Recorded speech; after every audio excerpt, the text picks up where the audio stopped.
Hey, Puppy Trades! I wanted to do a video analysis update, and I think I'm going to try to make this a regular thing just because it's almost kind of just necessary that I'm doing, my end of day looking at the charts, and I end up just writing a lot of the stuff down, and I'm like, wait a minute, this makes more sense, and it would be a lot more efficient to just film this. So I'm going to go through. I'm not going to go through my entire, end of day options, analysis, and really you know, it doesn't feel like work to me. Honestly, if I was on the beach, drinking sangria, I'd want, and it was a trading day or something like that. I think I'd want, to be looking at the bar chart, straddle and strangle screener when we got back to the hotel and.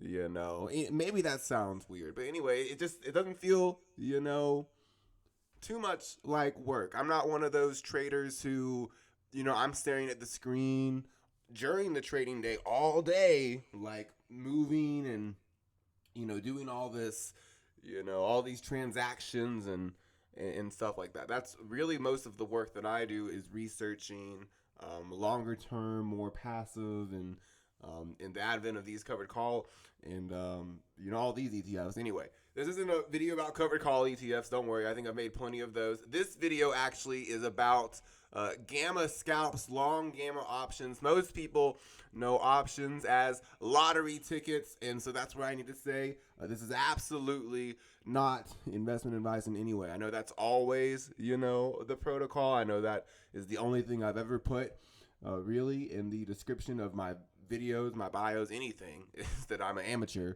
and that this isn't investing advice. But whenever I talk about options, I specifically want to remind that because options do carry special inherent risk. And, one thing that I have an opinion about is that even, some people talk about options trading like it's the devil.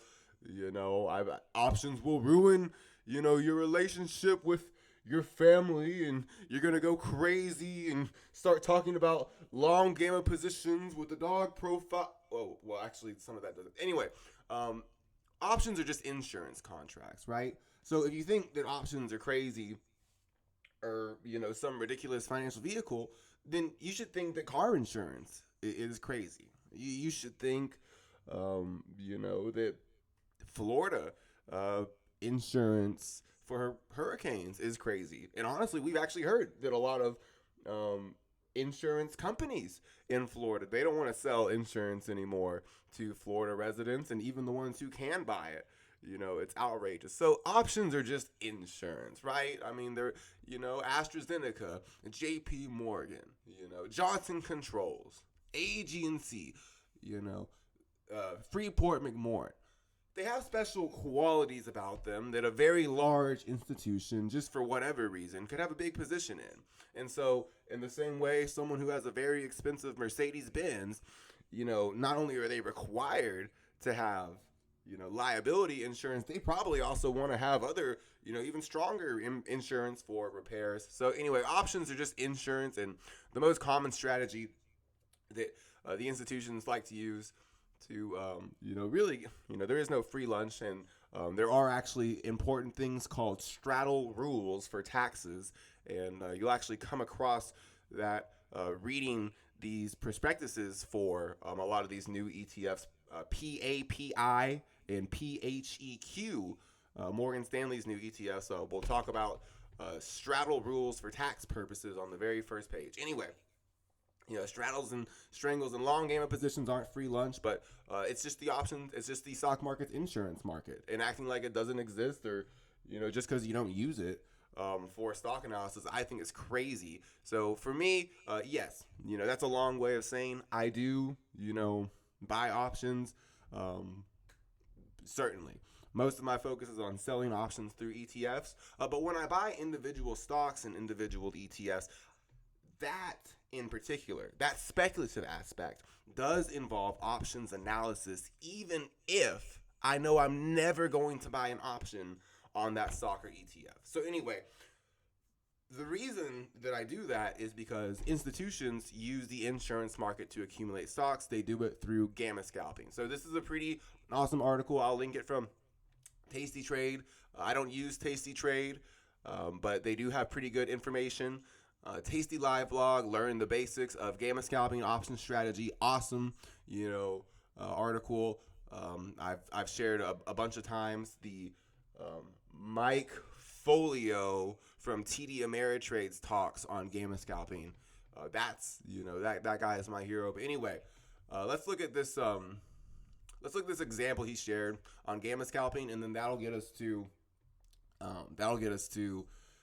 back to the screen for today. So when people buy a straddle, when institutions buy a straddle, they're taking a delta neutral position generally. So the call has a delta of 50, the put has a delta of negative 50, but then once that stock starts moving, those deltas change, and that rate of change of the options delta is called gamma. Gamma is the rate of change of the options delta, and so once that move happens, that's when the action happens. So let's just look at AG. Well, let's just read this. All right, the gamma adjustment.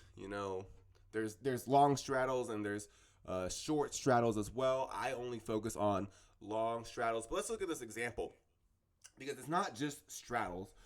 Married puts are another form of a long gamma position. What would a married put be like, and how would that be a long gamma position? Well, this is an example. Looking more closely at the detailed mechanics of scalping requires a brief review of the Greeks.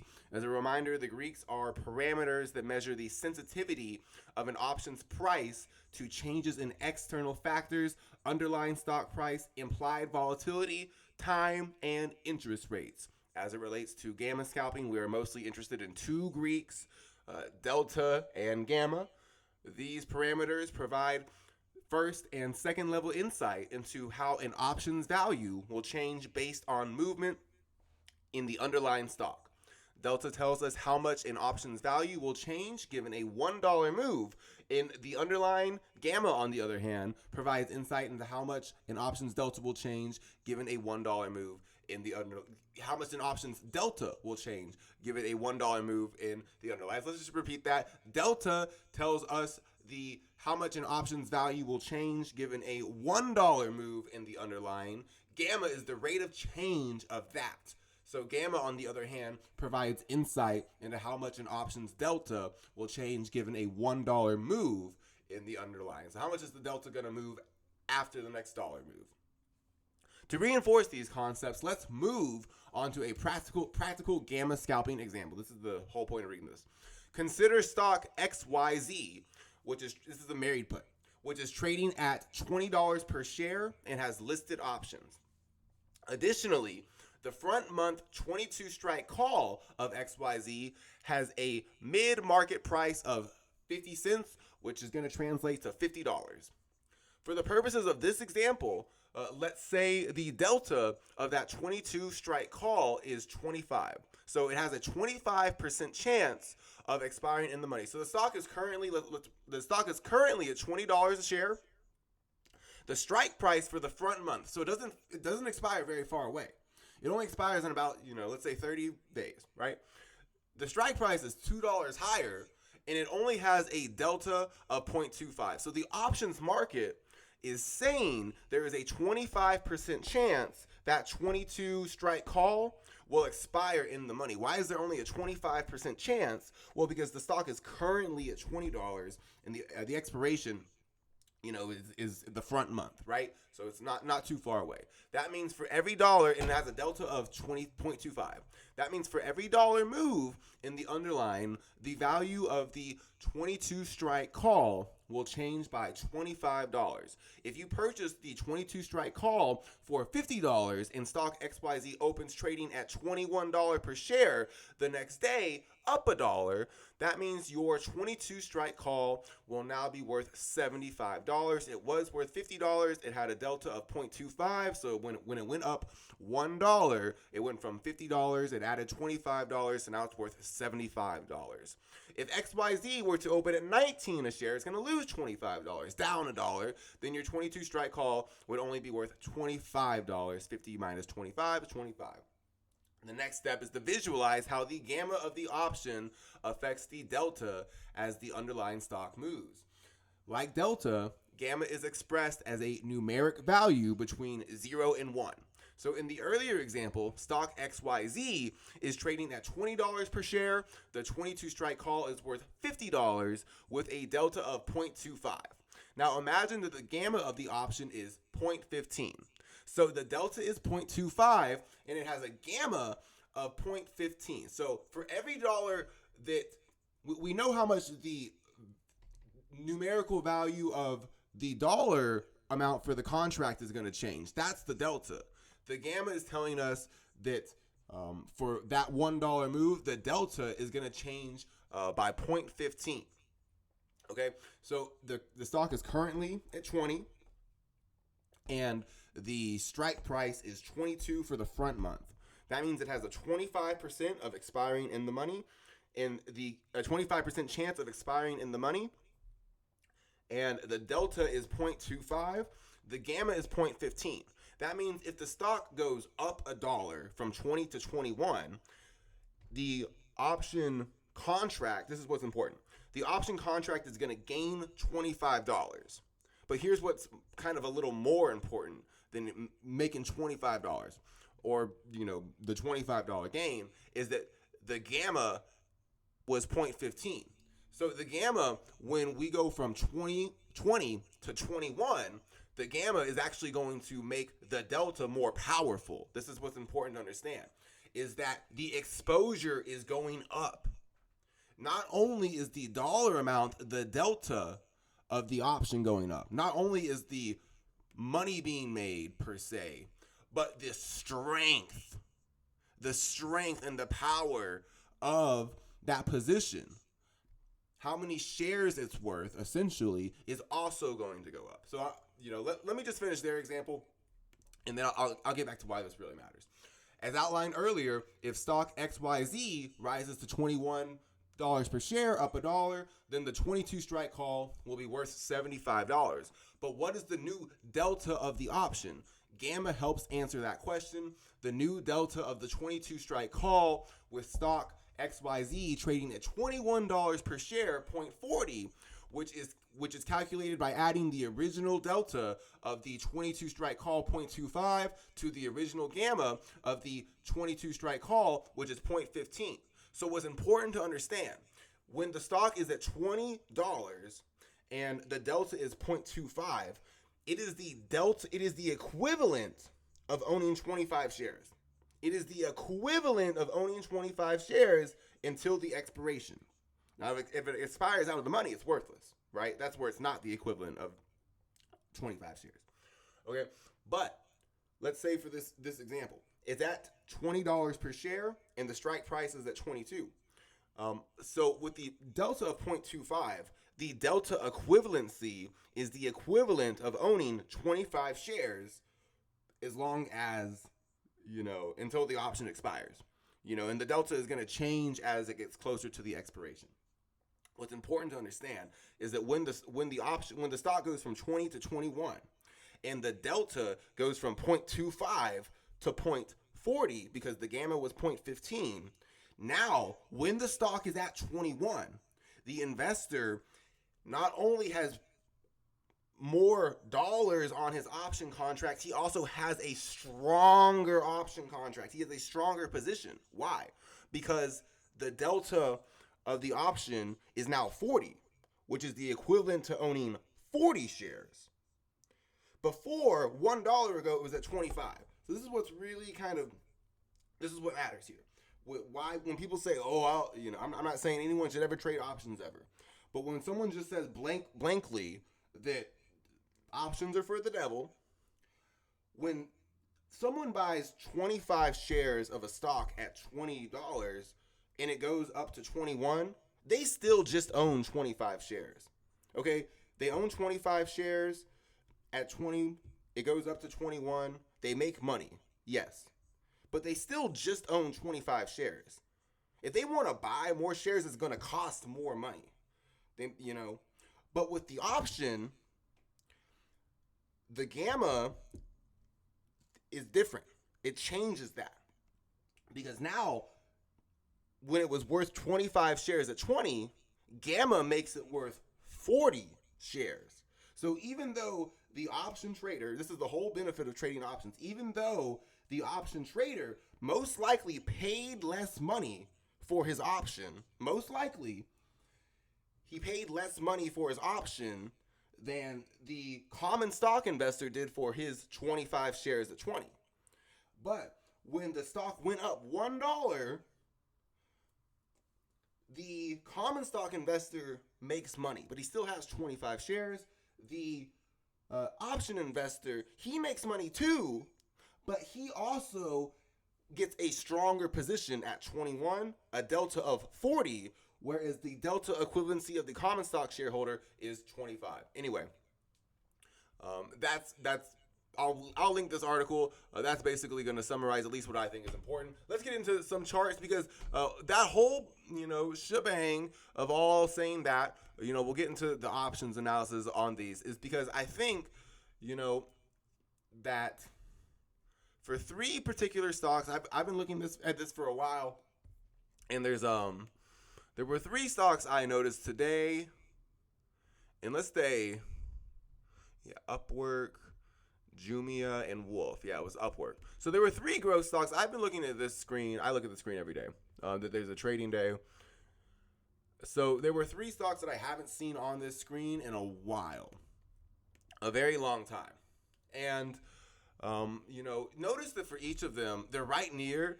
So, this was the original projection. Below 16.65, it was invalidated. So I didn't want to keep that up here. Below 16.65, my previous Jumia projection did not go well, or it was a stop, right? Wave theorists get, stops too in a technical analysis system. Anyway, a lot of people don't like to treat wave theory like other forms of technical analysis. But what was really going on, in my opinion, was that Jumia was on my radar because it was on the straddle screen and the strangle screen. So what I believe happened is that when it was in this range, a lot of straddles and strangles were bought. Delta neutral positions. Calls, 50 delta. Puts, negative 50 delta. Right? Let's just get a horizontal line. All right. Let's say right here at 30. Right here at 30. Let me just make it 30. Right here at 30, MMs were buying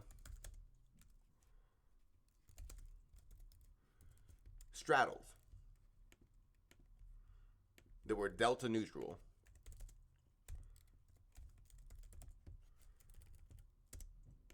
What I believe happened is that as Jumia Technologies fell, they continued to buy straddles on the way down. Now, my preferred way to do this, just to put it out there, the best way for me to do this is when the stock pays a dividend, and doing it with married puts. Anyway, that's probably a different episode. For growth, though, this is how they take retail shares. It simply is, right? Because what happens? Well, retail traders, whatever that 78.6% retracement is, they use stop losses, right? They use stop losses. Institutions don't, or that's not their preferred way.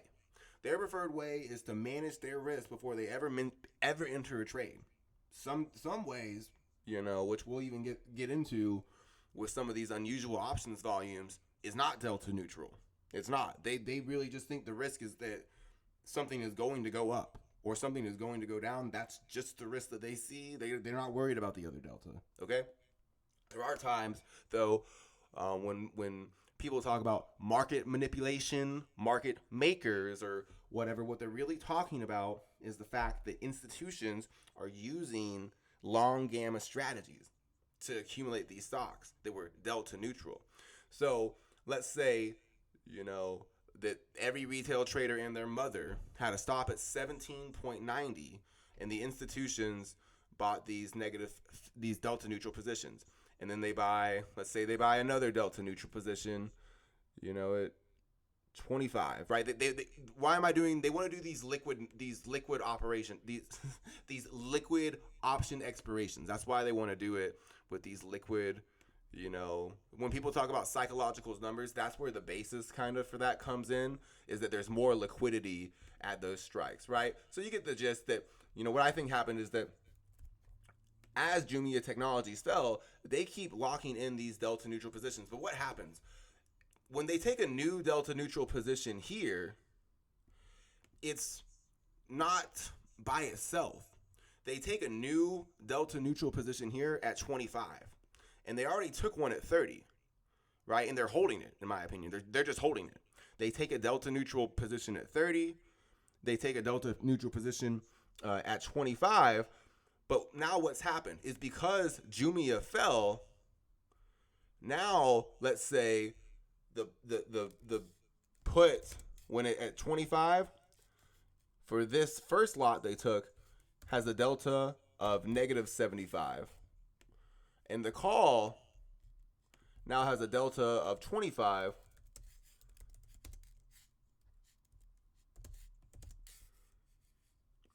at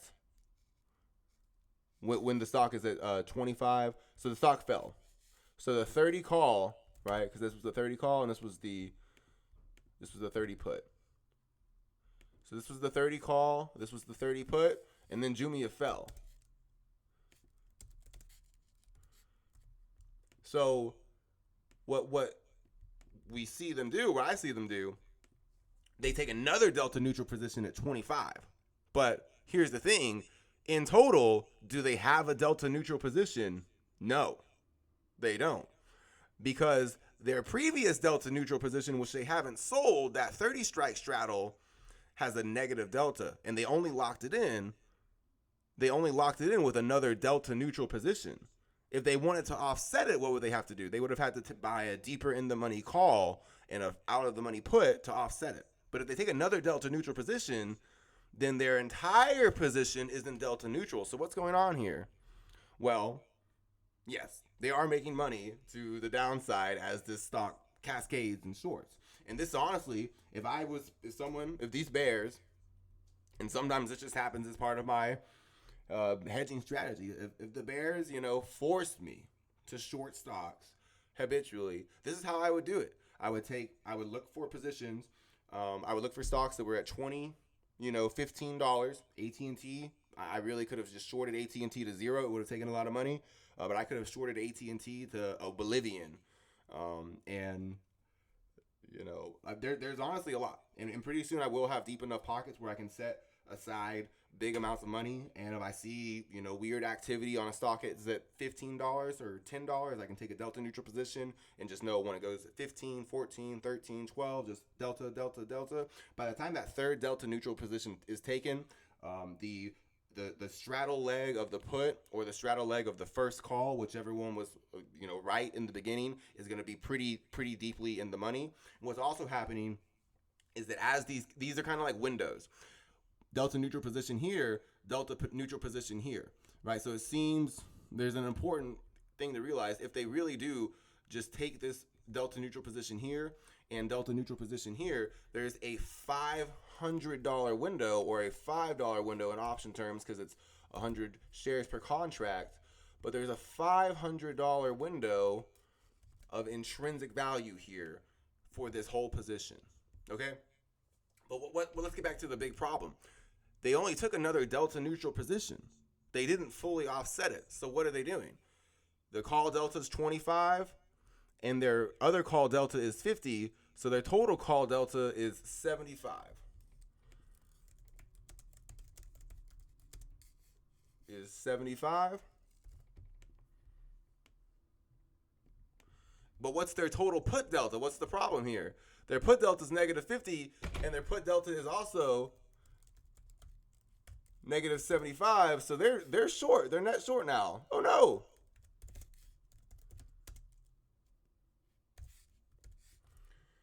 Their negative put delta is 125, so they're short. They're net short. They got a total delta of negative 50. So what do they get to do? This is how they steal retail shares. They get to buy 50 shares. Yep. In fact, let's say they don't buy 50 shares. Let's just say they buy 40. They can buy 40 shares of Jumia here. 40 shares. And guess what? They can buy 40 shares of Jumia and they can still be bears.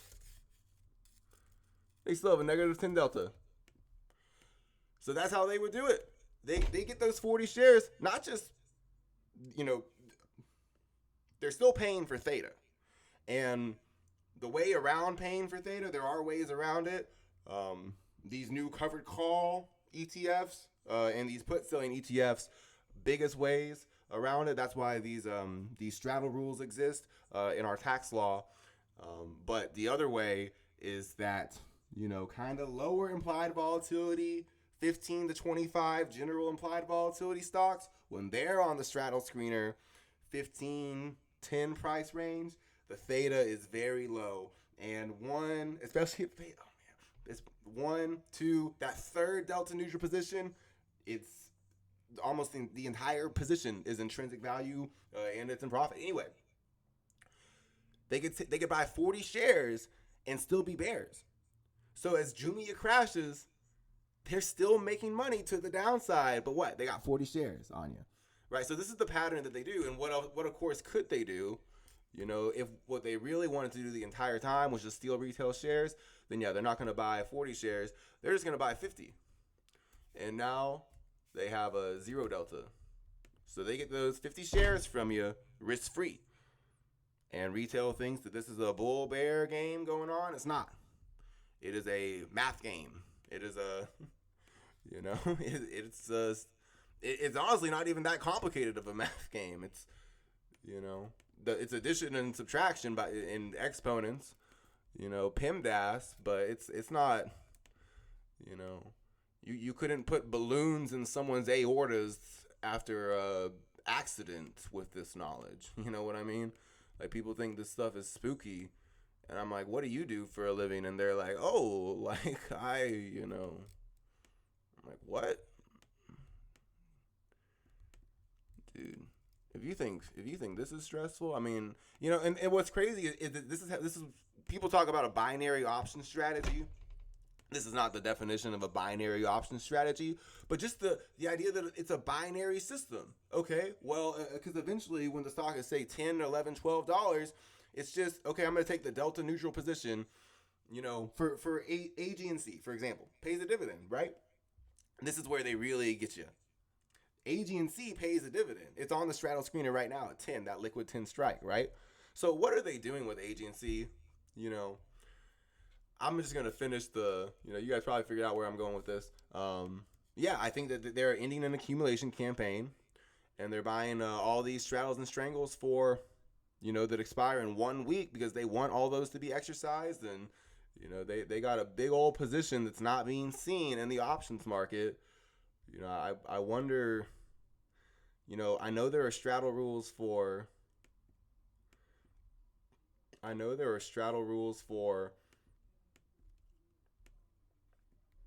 taxes, but I don't know if there are straddle rules for reporting institutional activity, because I think that for a lot of this stuff, it's very necessary for various, parties, even just regular people, but certainly regulatory agencies to know that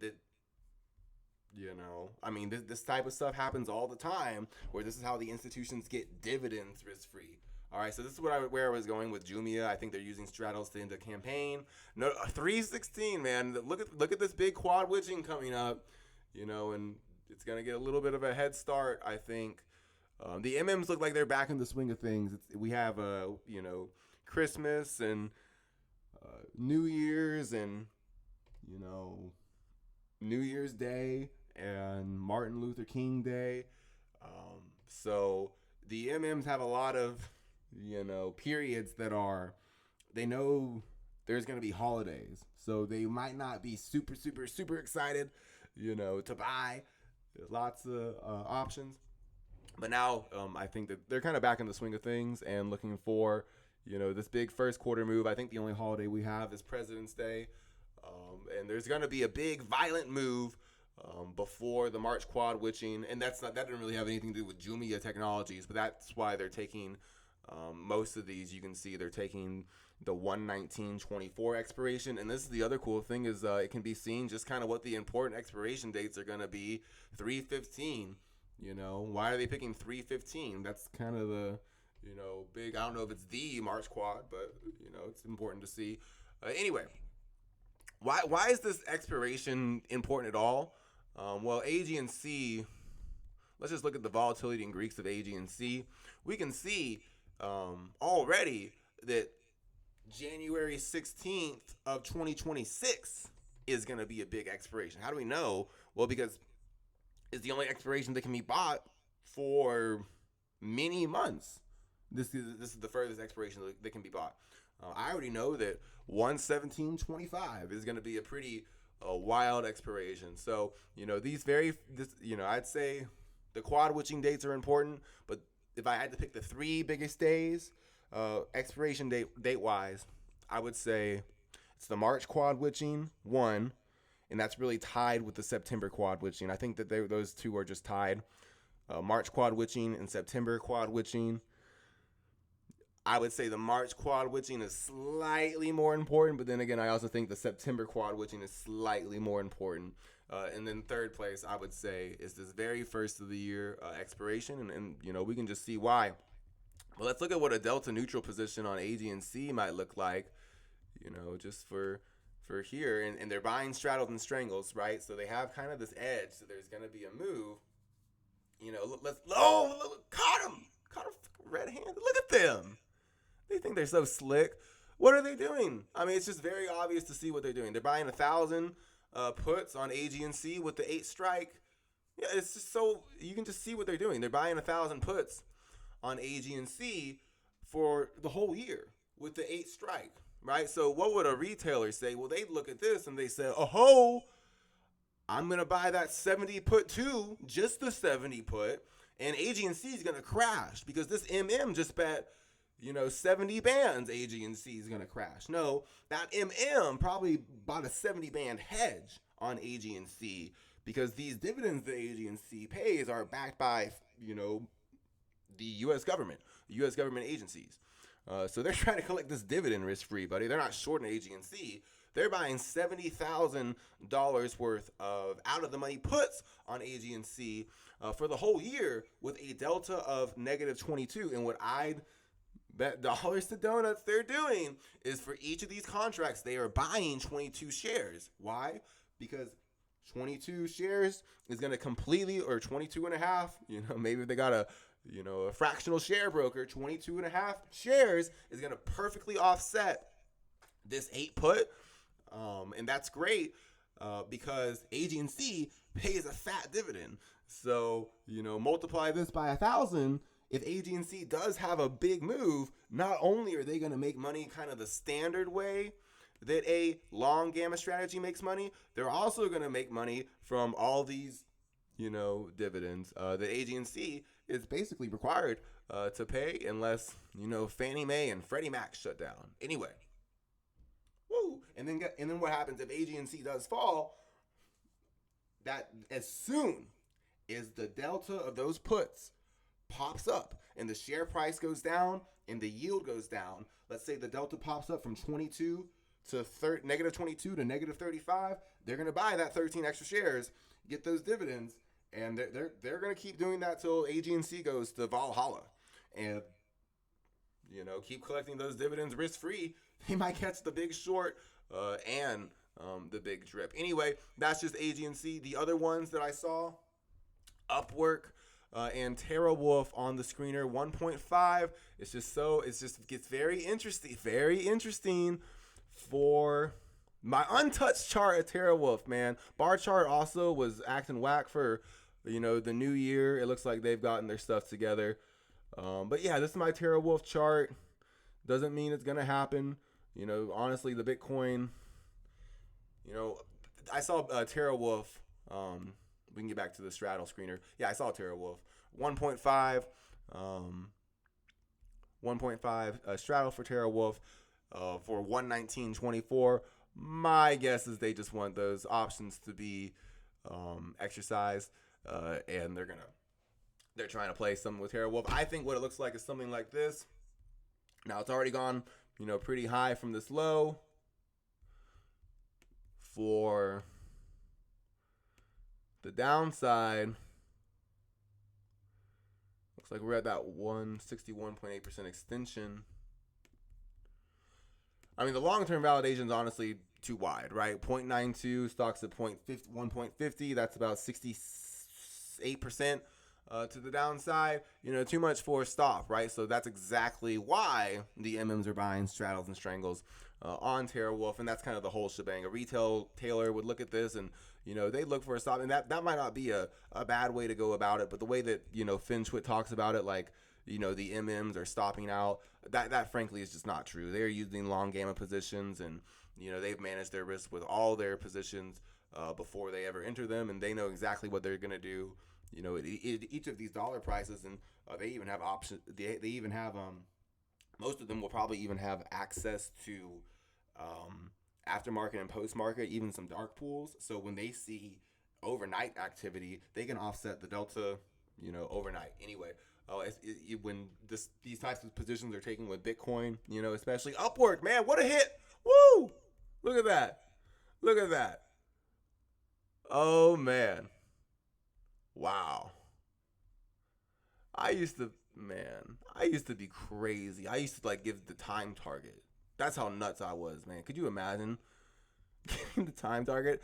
I dead ass was like, yes, this move was 6 months, so this move is gonna be 6 months, and people lost their mind. It looked like I said, some wild shit. Of course, I never say wild shit. You guys know me. We keep it non-controversial on this page. Anyway, controversy. I think some people, they want to be controversial just for the sake of being controversial. I think that controversy should have a little bit of a purpose. But some people don't. Hey man, the housing market's gonna go to zero. Don't be a bag holder. Sell your house even if you locked in a 0% interest rate before hyperinflation. I'm like, what? I don't know if being controversial is worth that, but I was obviously, in case you didn't get the gist, I was mimicking what I've read on FinTwit. People were like, oh yeah, people were being controversial just by saying, yep, sell your house and sell your mortgage even if you locked in a 0% interest rate. And I was like, and you mean after what? What are you talking about? And now XHB, Polta Group, MOH, KBH, all the home builders, I can't even believe Home Depot and Lowe's are still this far down. They're waiting for Target, and that controversy for XLY, the XLY controversy sector, Tesla, Disney, Target, Budweiser, probably not necessarily that, but anyway, Upwork, right? They're buying the 15 strike straddle on Upwork. What are they doing? They might catch the big short. I mean, they might, right? That's, and I wouldn't do this for Upwork, but this is an example of maybe if this stock had lower implied volatility. Let's say the stock was a bank or an energy stock or AT&T, where the implied volatility isn't, what's Upwork's implied volatility? Typically for a value stock, even though energy, banks, telecom, they move, those suckers move, they don't get the implied volatility priced in like they move. This is a price like a growth stock, 62%, implied volatility. They're pricing in this movement. AG&C, AT&T, what people don't get is that the implied volatility, when it gets lower, the gamma gets higher. The gamma gets higher. That's why it's so beautiful. A stock like ET, a stock like AG&C, a stock like AT&T, not only are they paying dividends, so the married put is more profitable that way, the general implied volatility is going to be lower, even though those suckers move. And so the gamma is going to be higher, the option's going to be cheaper, the dividends are going to be higher. Oh, baby, I'm getting, whew. Anyway, I think,